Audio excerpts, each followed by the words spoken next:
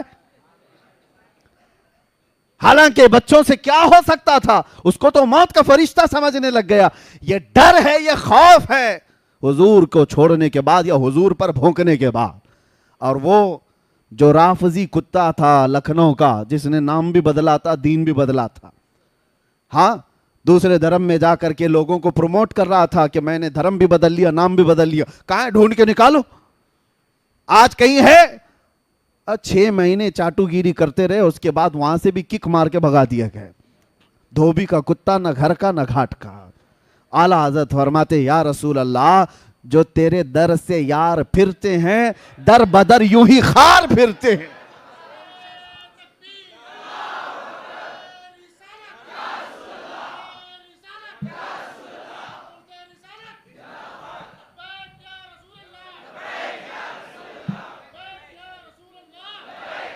یا رسول اللہ، جو تیرے در سے یار پھرتے ہیں در بدر یوں ہی خار پھرتے ہیں، اور جو ان کے در سے وابستہ ہوا اس کا حال تو یہ ہے کہ ہر زمانے نے دیکھا ہے، جب تک بکے نہ تھے تو کوئی پوچھتا نہ تھا۔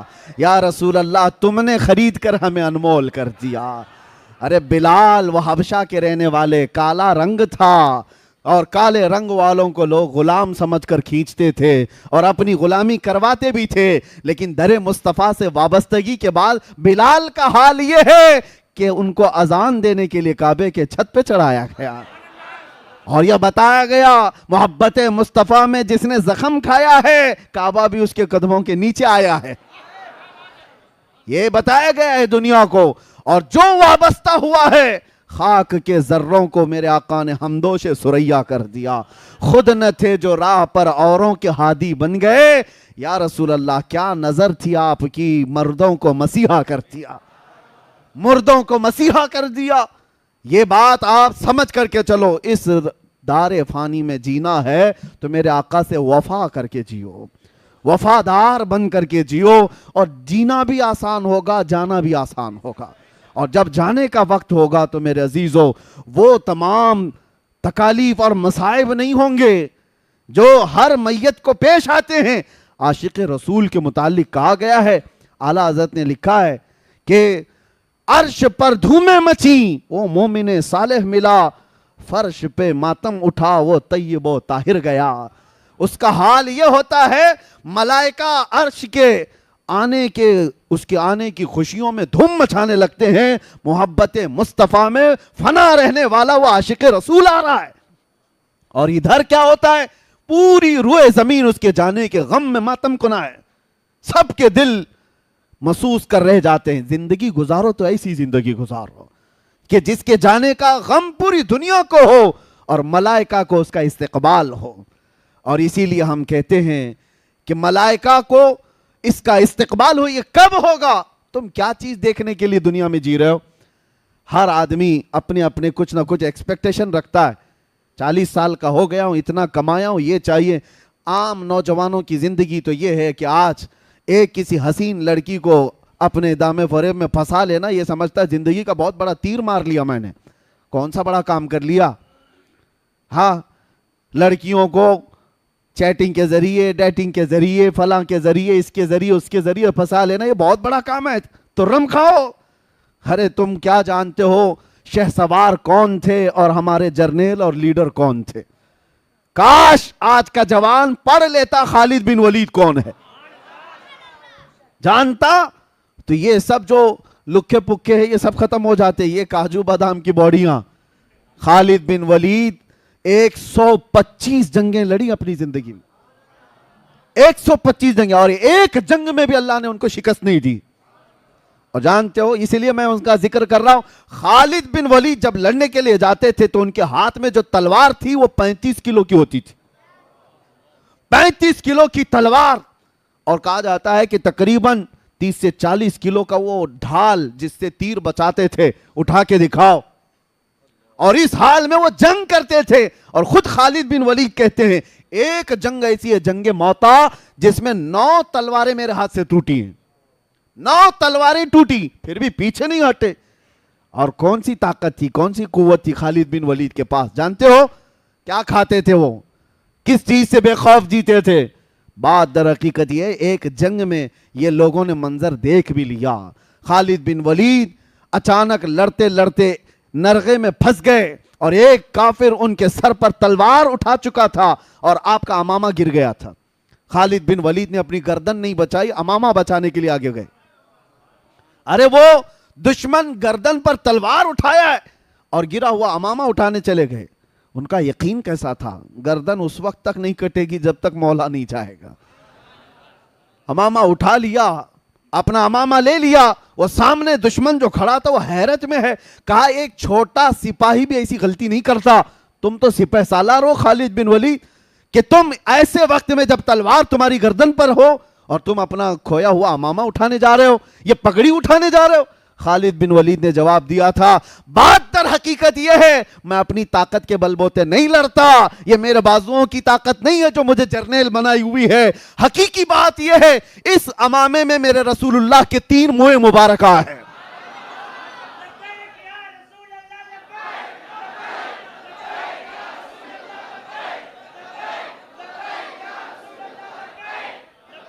توجہ, خالد بن ولید کہتے ہیں اس امامے میں رسول اللہ کے 3 موئے مبارکہ ہیں, اور میرا یقین یہ ہے یہی برکت ہے جو مجھے ہر میدان میں فتح یاب کرتی ہے. ہاں, یہ ہے نسبت صحابہ کی, یہ ہے وفاداری جو انہیں طاقتور بنا رکھی تھی. اسی لیے میں نے کہا وفا کرو تو جینا بھی آسان ہے, جانا بھی آسان, اور بے وفائی میں یہاں گھٹ گھٹ کر کے مرتے رہو گے. اسی لیے میرے عزیزو, آخری بات یہ ہے, اعلیٰ حضرت نے فرمایا زیادہ دیر انتظار مت کرو, اپنے آپ کو بدلنے, اپنے آپ کو توبہ کر کے صحیح راستے پر لانے کے لیے زیادہ دیر تک انتظار نہ کرو. آج لے ان کی پناہ, آج مدد مانگ ان سے, کل نہیں. آج لے ان کی پناہ, آج مدد مانگ ان سے, کل نہ مانیں گے قیامت میں اگر مان گیا.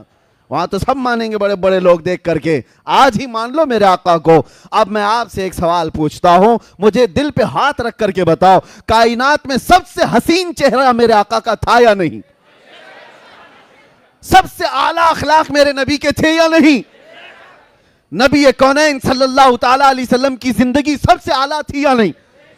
ان کی حدیثیں سب سے سچی, ان کی زبان سب سے سچی, ان کے اخلاق سب سے سچے, ان کا حسن سب سے اعلیٰ. جس جماعت کے پاس ایسا رسول ہو, کسی دوسرے کو دیکھنے کی ضرورت ہی کیا ہے؟ تم ایرے غیرے نتھو کھیرے کے فین بنتے کیوں ہو؟